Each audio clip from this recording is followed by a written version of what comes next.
sommes de retour pour Rendez-vous Matin avec mon invité ce matin, Christine Marchand. Bonjour.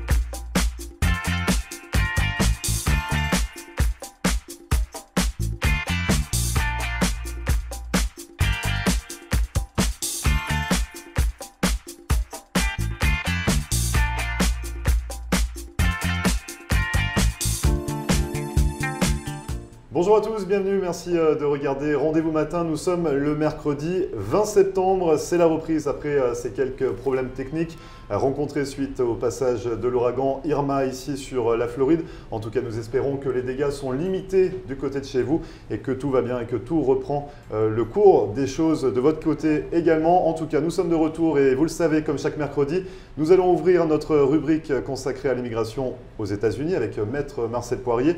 Et pour aujourd'hui, nous nous intéressons aux investisseurs sous visa E2 qui souhaitent changer d'activité. Quelle est la démarche à suivre? Nous allons répondre à toutes vos questions dans un instant et puis en seconde partie, comme d'habitude, nous passerons à table avec Sylvie Delenclos qui nous a concocté cette semaine sa recette de la tarte au citron revisitée. Restez avec nous juste avant la météo avec de belles éclaircies et de la chaleur encore pour aujourd'hui dans le sud de la Floride. Côté Mercure, il fait actuellement 84 degrés Fahrenheit sur Hollywood et on attend 90 au meilleur de la journée, soit 32 degrés. Ne bougez pas, on revient juste après ça.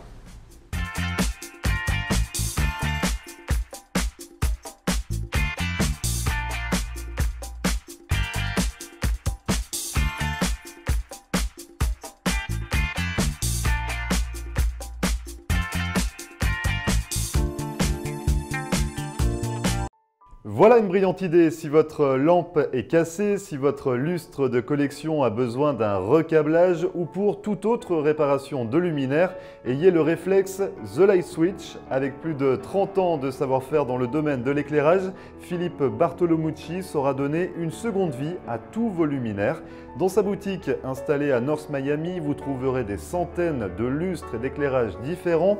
Et si vous souhaitez une création unique pour votre intérieur, Philippe Bartolomucci, qui dispose également d'un véritable talent artistique, saura combler toutes vos envies. Cet architecte de la lumière sera à votre écoute afin de créer un lustre et des abat-jours sur mesure directement dans son atelier. Alors pour plus d'informations, n'hésitez pas à contacter Philippe Bartolomucci au 305 895 0264 ou à vous rendre directement dans sa boutique située à North Miami.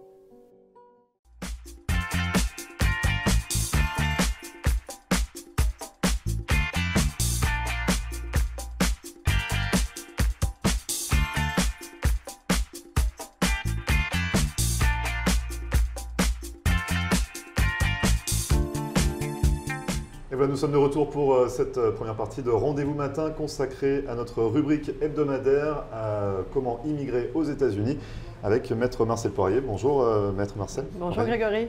Alors du coup, pour aujourd'hui, nous allons nous intéresser aux investisseurs, comme je le disais, sous visa E2. Vous avez votre activité, vous avez eu votre visa et finalement vous vous rendez compte que l'activité ne fonctionne pas ou vous n'aimez pas ce que vous faites et vous souhaitez en changer. Alors Maître, est-ce que c'est possible déjà de pouvoir basculer sur un autre visa ou de changer de statut? Alors si les gens ont obtenu un visa E2 pour une activité, par exemple un restaurant ou un salon de coiffure ou une autre activité, ils arrivent aux États-Unis et sont obligés de faire que cette activité commerciale.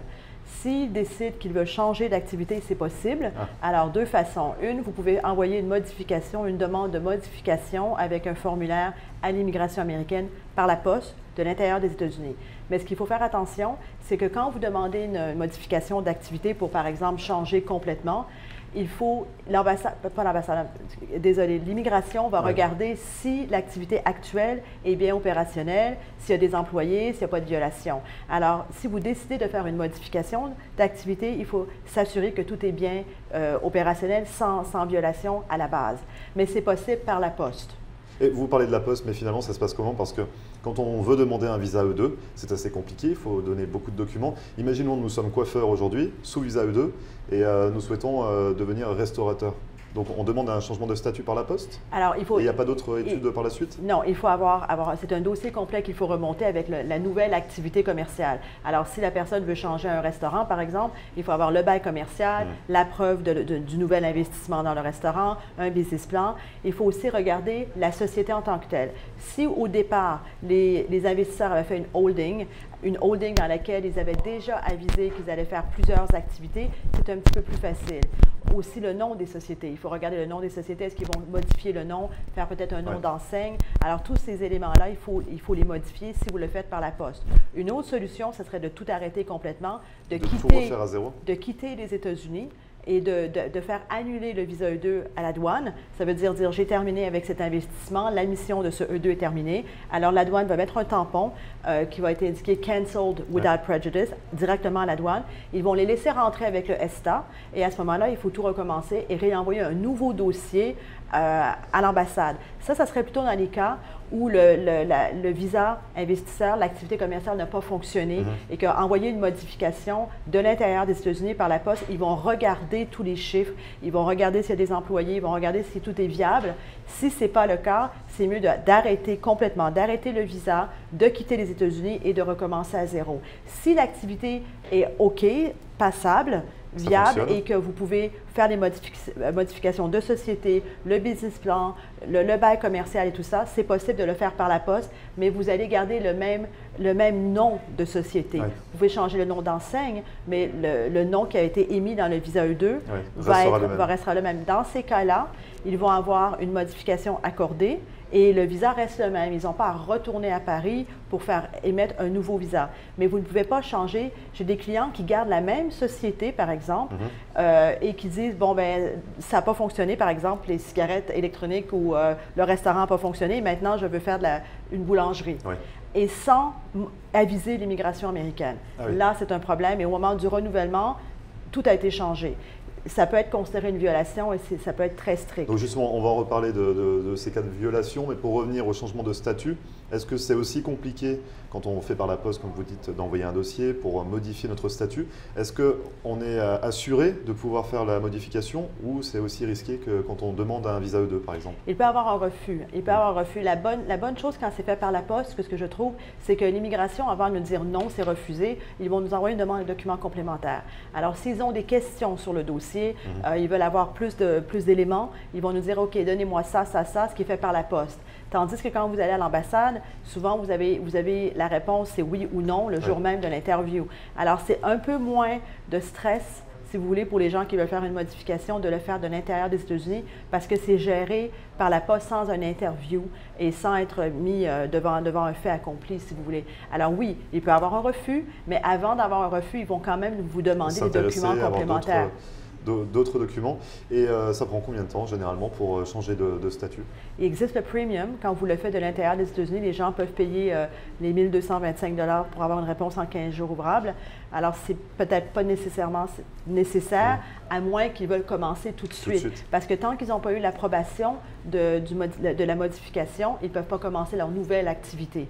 Alors, d'autres cas que j'ai eus, c'est que peut-être le dépendant qui a le permis de travail peut commencer peut-être un autre visa E2 et après faire la demande au nom de la personne qui était dépendant. Alors, l'investisseur continue l'activité commerciale pour ne pas avoir de violation et pendant ce temps, d'autres personnes, le dépendant qui avait le permis de travail, peut ouvrir une société, faire un investissement et demander un E2. Alors, des fois, c'est de la façon que je fais. Pour éviter les problèmes, ou si ce n'est pas assez fort, le E2 est demandé sur l'époux ou l'épouse qui avait le permis de travail. C'est une autre solution. Pour basculer. Et si on reste sur, imaginons, j'ai un visa E2, je souhaite changer de statut. J'ai eu mon visa E2 il y a 3 ans, donc il est valable normalement 5 ans, c'est bien ça? C'est ça. Si je fais la demande après 3 ans d'activité, est-ce que je repars en changeant de statut, est-ce que je repars sur 5 ans ou il me reste que 2 ans? Il va rester que 2 ans de Donc visa. on garde la durée quand même du visa. À moins que la demande soit envoyée à l'ambassade américaine et non pas de l'intérieur des États-Unis. Si la demande est envoyée, ça va être un nouveau visa parce que vous allez faire toute l'interview, la prise d'empreinte digitale, un nouveau visa va être émis. Alors l'ambassade à ce moment-là peut émettre un visa de 5 ans. De l'intérieur des États-Unis, ils peuvent faire que 2 ans à la fois. Alors ils vont recevoir un nouveau I-94 qui va être pour 2 ans. Le 2 ans peut aller au-delà de la date du visa, mais ils ne pourront plus voyager après l'expiration du visa. Donc la durée du visa ne change pas si on fait la demande à l'intérieur des États-Unis? Non. Et ça se passe comment? Donc finalement, si on se dit, bon, ben, on va attendre le renouvellement pour leur expliquer que j'ai changé d'activité. Si on se dit ça finalement, si on se dit, bon, bah tant pis, je vais changer d'activité, je vais attendre le renouvellement, il se passe quoi à ce moment-là? Alors, il y a certains cas où l'ambassade accepte de dire qu'ils ont changé complètement d'activité, qu'ils n'étaient pas au courant, mais c'est un risque. C'est un risque si l'ambassade détermine que, bon, vous avez arrêté votre activité, vous n'avez pas fait la modification comme vous deviez faire avec le I-129 ou renvoyer un dossier à l'ambassade, vous étiez en violation et après, le renouvellement est refusé.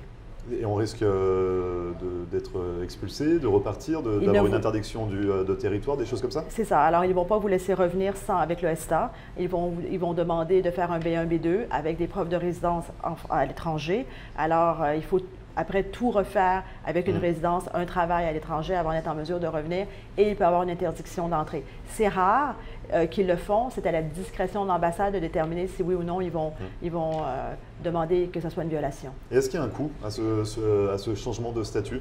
Est-ce qu'à chaque fois il faut redonner de l'argent pour réinvestir ou si l'activité ne fonctionne pas, qu'on souhaite changer d'activité?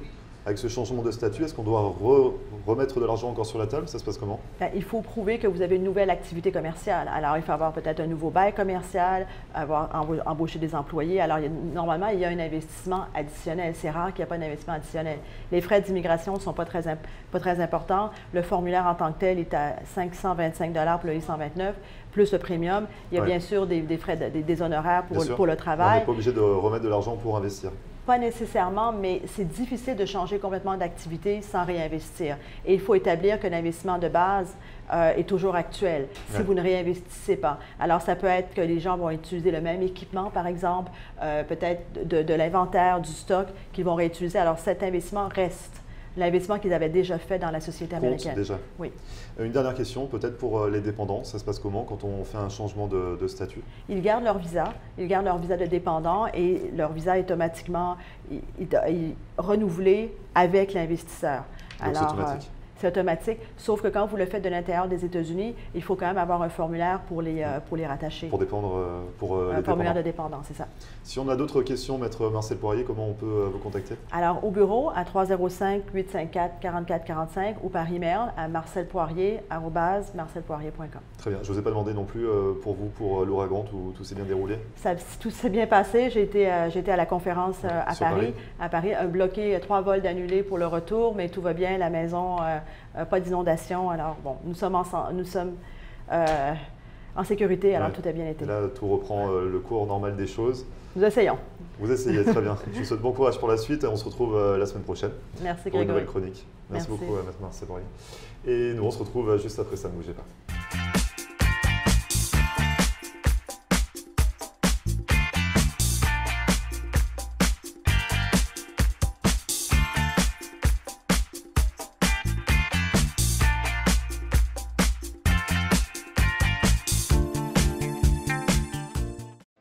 Marcel Poirier, avocate en droit de l'immigration américaine et membre du barreau de la Floride.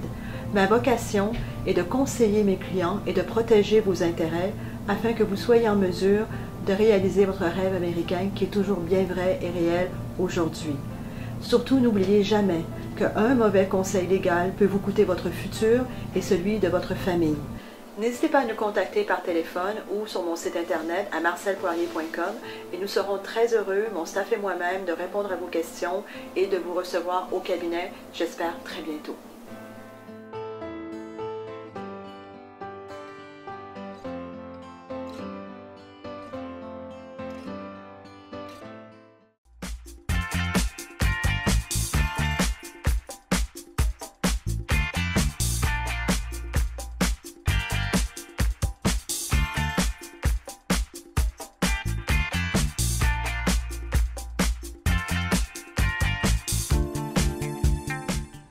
Et nous sommes de retour pour cette seconde partie de Rendez-vous Matin. Vous le savez, nous passons à table tout de suite avec Sylvie Delenclos. Bonjour Sylvie.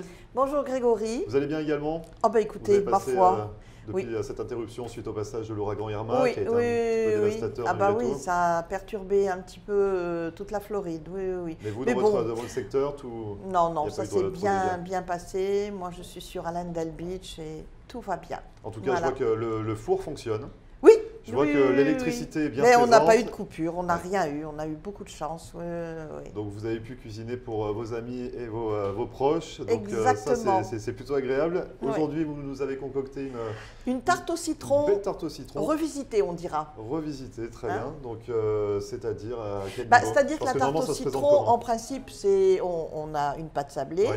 On a le crémeux au citron et puis par-dessus, on a la meringue. Ah oui. Voilà. Ouais. Alors que là, vous voyez, j'ai interverti. Ça se présente différemment. Voilà, j'ai mis les petites boules de meringue, des petites boules de crémeux, etc. Mais le goût reste le même. Exactement. Bien. Donc on va développer pour la recette dans un instant. Mais est-ce qu'on a un petit peu d'histoire? Un petit peu d'histoire, on n'en a pas beaucoup. Ouais. En fait, de la tarte au citron, on en fait depuis très longtemps, depuis le Moyen-Âge.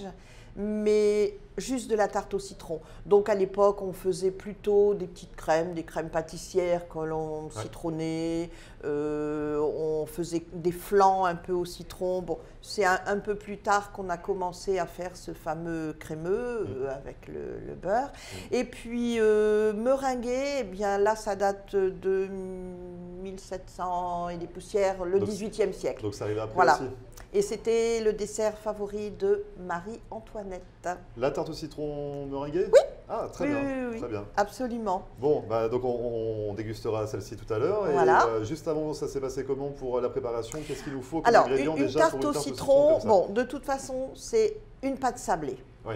Obligatoire. Ça, c'est la base. On peut pas faire, oui, il ne faut pas faire avec feuilleté ni brisé, non. C'est sablé. Bon, on peut faire avec une pâte sucrée, mais vraiment, la pâte sablée, c'est ce que font tous les pâtissiers. Donc on passe pas à côté, c'est obligatoire, pâte sablée. Pâte sablée. Très bien. Alors celle-ci de pâte sablée, c'est la recette de Christophe Felder. Je ne sais pas si vous connaissez, mais les gens qui cuisinent et qui font beaucoup de pâtisserie le connaissent. C'est un grand pâtissier de notre époque, Christophe Felder, Michalak, Cyril Lignac et tous ces gens-là. Voilà, Christophe Felder fait partie de cette génération. Et qu'est-ce qu'elle a de justement cette pâte sablée alors, cette pâte sablée, la particularité, une pâte sablée, c'est toujours fait avec farine, sucre, du beurre, des jaunes d'œufs. Christophe Felder, lui, il l'a fait avec des jaunes d'œufs durs. Ah oui, cuit, c'est ça? C'est ça. Ah oui. Voilà. Donc c'est les mêmes ingrédients? C'est les mêmes ingrédients. Oui, enfin bon, là, la recette, donc il y a 225 grammes de farine, il y a 90 grammes de sucre, semoule, il y a 45 grammes de poudre d'amande quand même, c'est pas mal, ça donne ce petit goût craquant. Et puis 3 jaunes d'œufs durs. Donc on fait cuire tout bonnement des œufs. Et on ne prend que le jaune. Alors on les jaune. Écrase bien, on les tamise et voilà, on les ajoute à la farine, la poudre d'amande, etc. Et puis bien entendu, il y a du beurre, il y a, je ne sais plus, 210 grammes de beurre. Oui, je 210 grammes de beurre, oui. Donc on met tous les ingrédients? On met tout. On malaxe? Mais pas trop, c'est ce que vous me disiez. Dans le robot. Bon, ça dépend. Là, quand c'est la pâte brisée, c'est vrai qu'il ne faut pas trop la malaxer parce que sinon elle durcit. Ah oui, c'est la pâte brisée. Là, il faut quand même faire une belle boule. Bon, on y ajoute de la levure, quelques petites pincées, et puis de la fleur de sel. Ça relève bien le goût. Voilà, alors on malaxe tout ça, on fait une belle boule. Oui. On laisse reposer un petit peu. Oui. Dans le réfrigérateur pendant 2 heures. Moi, chiffon, c'était votre grand-mère qui faisait ça. Oui, à l'ancienne, Sylvie. Non, moi, je l'enveloppe dans un film plastique et 2 heures minimum au réfrigérateur. Très bien. Voilà. Donc ensuite, on l'étale. Alors, on l'étale. Pour l'étaler, bonjour, parce que elle est très friable, même quand elle n'est pas cuite. Donc, en fait, ce qu'on fait, c'est qu'on la met entre 2 feuilles de papier parchemin. Oui. Et là, vous prenez votre rouleau et là, ça va aller tout seul. Voilà. Donc, vous retirez une feuille, la feuille du dessus, et puis vous mettez au four. Combien de temps? Combien de temps? On la met 20 bonnes minutes, 22 minutes après. Donc on commence à la faire cuire et après on fait nos préparations voilà, de donc meringue 22 et de citron. minutes à 185 degrés Celsius. Fahrenheit. Fahrenheit. Fahrenheit. Ah oui, oui. Fahrenheit. Non, Très bien. Celsius, pardon. 185 Pardon, je degrés dis une bêtise. Celsius. Ah bah voyez, Voilà. je suis un petit peu... Mais bon. heureusement que vous êtes là, 185 Grégory. degrés Celsius, Voilà. 20 minutes pour la pâte. Et puis sinon, 370, 375 15 degrés Fahrenheit. Oui, Très bien. Voilà. On peut passer à la recette peut-être de cette Voilà, donc meringue italienne. la pâte, une fois qu'elle est cuite, en porte-pièce, Oui. clac. Ah oui, on fait Et des beaux cercles. À la sortie, on fait un beau cercle, un cercle ou un carré ou un rectangle, hein, on fait tout ce qu'on veut. Ouais. Voilà. On laisse refroidir.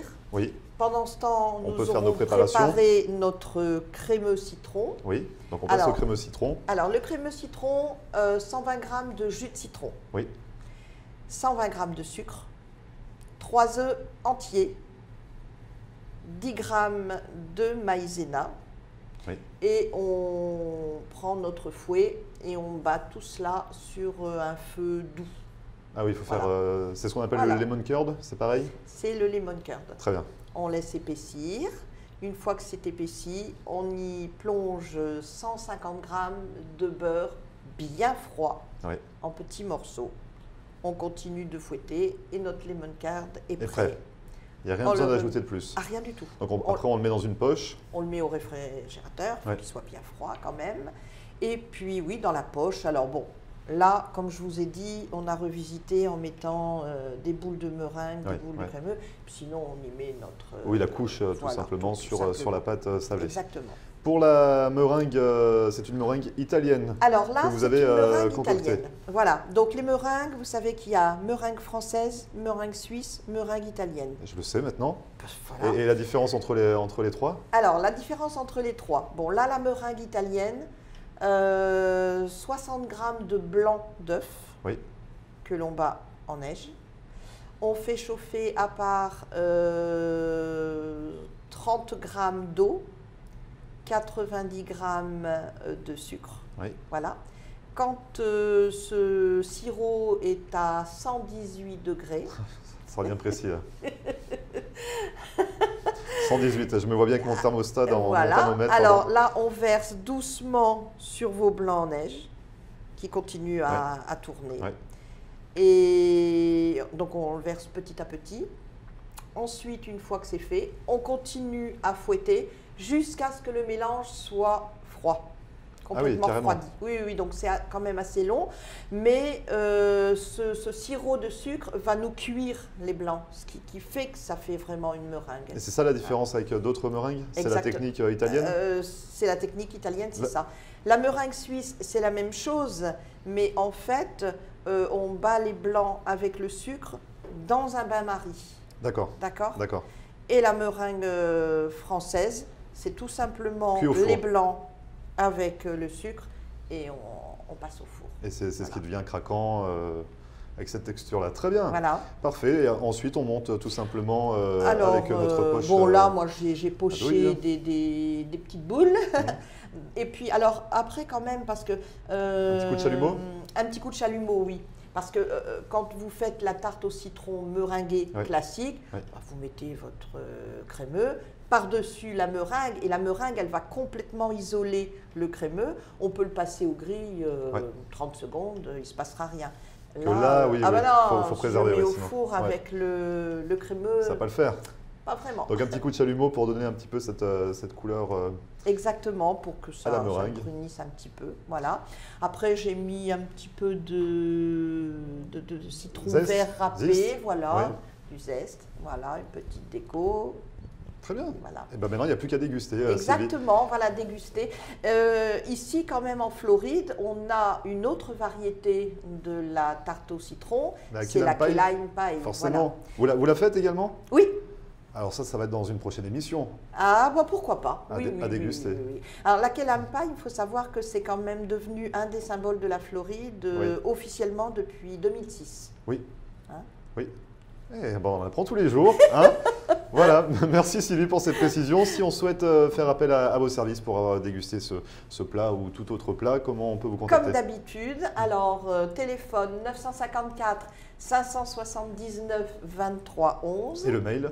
Le mail privatechefsylvie@gmail.com. Même après la reprise. Et puis voilà, on a la page Facebook, la cuisine de On Sylvie. va mettre la recette avec la vidéo. Avec la vidéo. Voilà, on mettra tout ça. Très bien, merci beaucoup Sylvie. On se retrouve la semaine prochaine Merci, pour une Grégory. recette salée. Oh, on va faire du salé la semaine prochaine. Oui, Très bien. oui, on va changer. Merci beaucoup, bonne journée. Bonne À journée, la vous semaine aussi. prochaine. Au revoir. Et vous ne bougez pas, on revient juste après ça.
Merci à vous d'avoir suivi Rendez-vous Matin, c'est fini pour aujourd'hui. Une émission à retrouver en podcast, comme à chaque fois, sur notre page Facebook floride.tv.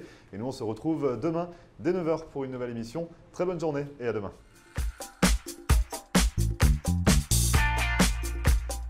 Et voilà, nous sommes de retour pour Rendez-vous Matin avec mon invité ce matin, Christine.